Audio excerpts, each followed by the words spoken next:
So, LA's gas leak is a global disaster, and environmental experts say it's on par to be the climate's environmental equivalent to the BP oil spill back in 2010. The only difference being this is going directly into the air that people breathe every day, and people are starting to feel it in the surrounding LA area. The leak is taking place in Porter Ranch. It's a quiet little city about 25 minutes northwest from LA, and the leak started back in October, and we're just hearing about it now. But since the leak started, it's been releasing 1,300 metric tons of methane into the atmosphere. Natural gas is often thought of as a good alternative to burning coal and oil. However, when it's released directly into the atmosphere, it can be even more catastrophic.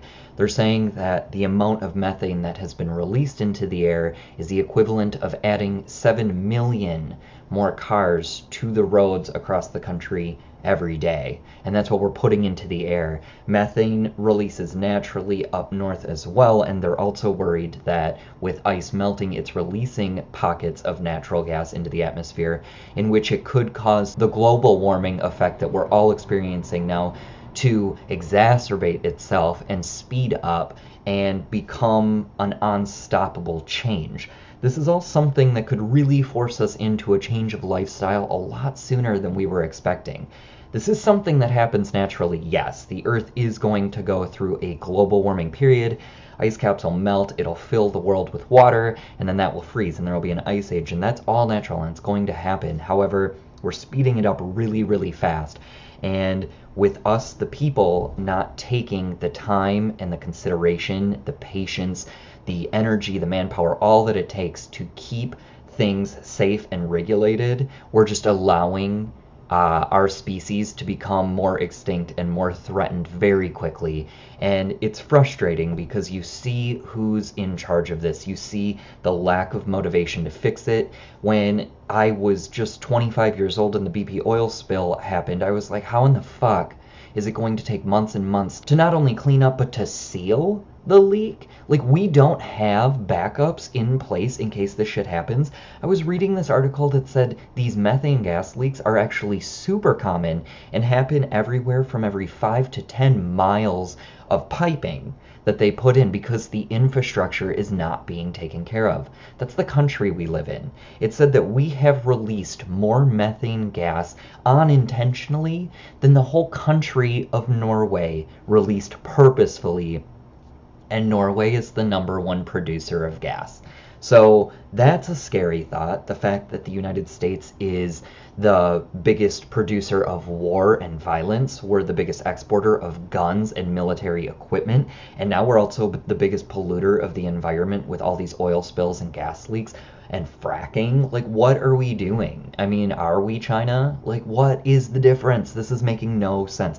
Somebody in comments was just saying, you know, I get that it's going to take them months and months, and fine and dandy, I'm not an engineer, but how in the fuck do things this important, especially when we're going through these global catastrophes with our environment, how in the hell are new wells being drilled and put in place for oil and natural gas when there isn't a relief well right next to it? How in the world are they getting away with installing these very important and crucial mechanisms that we need to make sure that our dirty, carbon-using energy supplies remain as clean as they can? And when they fail, natural gas is ending up being as bad, if not worse, than using coal and oil. We need to stop relying on these fossil fuels. We need to turn to clean energy, and this is the biggest kick in the ass to do so. This is our chance to say, you know what, natural gas isn't the alternative. The alternative is solar power. The alternative is wind energy. The alternative is water and hydro energy. Honestly, we have so many alternatives. The thing that has never made sense to me is the fact that we say that it costs too much to put in place. How are you putting humanity's future in the hands of people who charge money? To me, this doesn't make sense. I understand everybody coming at it from a viewpoint of economics and banking and infrastructure costing money and all that stuff, but these are all materials we get from Earth. These are all things we make to help humanity thrive and survive. To me, stuff like basic foods, vegetables, fruits, and maybe a carbohydrate here and there, and water should be free and provided to everyone around the globe.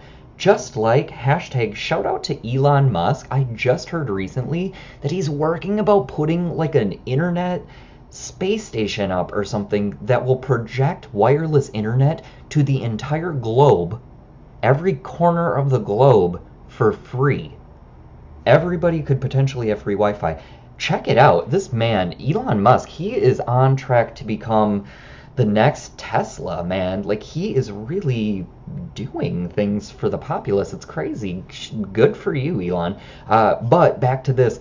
I was also reading that these gas leaks for people are not as fatal as everybody might think, because actually methane is a non-toxic, non-lethal gas, and it's also odorless. However, natural gas producers inject methane with sulfurous compounds, and it makes it detectable by scent, and it also is being detected to causing residents of the LA surrounding areas to have headaches, dizziness, upset stomachs, nausea, stuff like that. These are things that are affecting people in the Los Angeles area. Now, don't get me wrong, I was reading that in more of the impoverished, crime-ridden cities, how convenient, the leaks are actually more detectable. They were saying that some of these pipes haven't been checked or changed for 50 to 75 years, therefore saying that the infrastructure, all the pipes and the cement and everything down there is eroding and leaks are going to happen.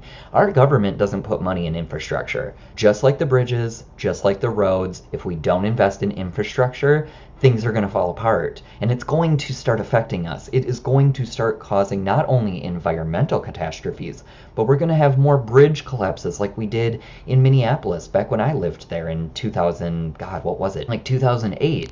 The government doesn't spend money on things that aren't glamorous and robust. We want to be the country of vast amounts of money, and we want new, we want updated every single year, you know? Money on infrastructure isn't beautiful. It isn't pretty. It's not something you brag about.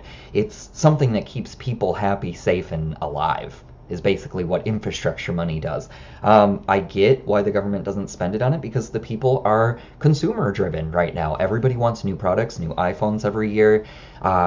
People are huge into waste. So our government is playing into that, and it's going to affect you whether you think it is or not. It's affecting your drinking water, it's affecting groundwater, it's affecting vegetation and crops and animals and our air. I mean, if you don't want to deal with this, that's fine, pretend it's not happening. But wait until you have children, or wait until your children have children, and start to see the defects that we're passing down to generations through our DNA because we are poisoning ourselves. We're poisoning ourselves with our air supply. We are allowing Monsanto to poison our food. We're allowing places like Monsanto, with their chemicals and their willingness to sue every goddamn farmer that stands up for what is true and right, they're poisoning our water supply. I mean, every time you hear about cancer hikes, and every time you hear about women's infertility, or men's infertility for that matter, this is all related. I mean, they make it seem like these are all separate topics. It's all related.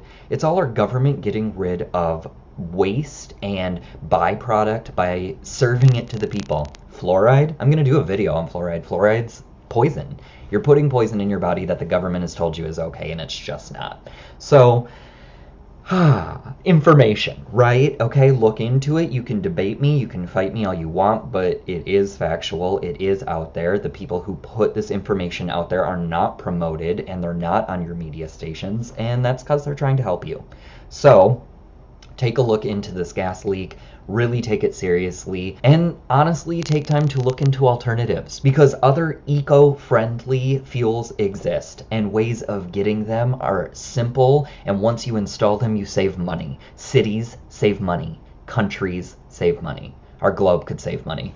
Tesla was onto something. He was going to give everybody free energy. I mean, it exists. It exists, and our government doesn't want us to have it because it's a way for them to have control and power. And that's what it is. So anyway, I also wanted to do a quick shout out to Abby Martin. She is this journalist bulldog that I just recently stumbled upon, and I was watching interview after interview with her. She's on the Joe Rogan Experience, also a huge fan of him. Just huge shout out to people like that who are far more advanced in this field than I am. I am just curious. I would call myself curious. These are people who are tackling the beast. I mean, Abby Martin, you're Jesus, right? Like, you are a saint. So power to you, Abby Martin, and for any of my viewers, check her out. Look her up on YouTube. She has a website. Contribute as much time, energy, or finances as you can, and really invest time into looking for journalists and truth seekers like her, like Joe Rogan, like Jesse Ventura. I really believe in these people. I think people like Russell Brand and all them, they're so brilliant, and they're getting a message across to a younger generation, and it's so cool to watch. So thank you for being the trendsetter and for allowing people like me to think we have a voice and can make a difference. I want all of you to feel the same. Take care of yourselves on this Thursday afternoon, and Happy New Year, y'all. It's the last day of 2015. Take care of yourself, and let's go into this new year together. Let's make it a good one, okay? All right, have fun, and I'll see you later. Peace.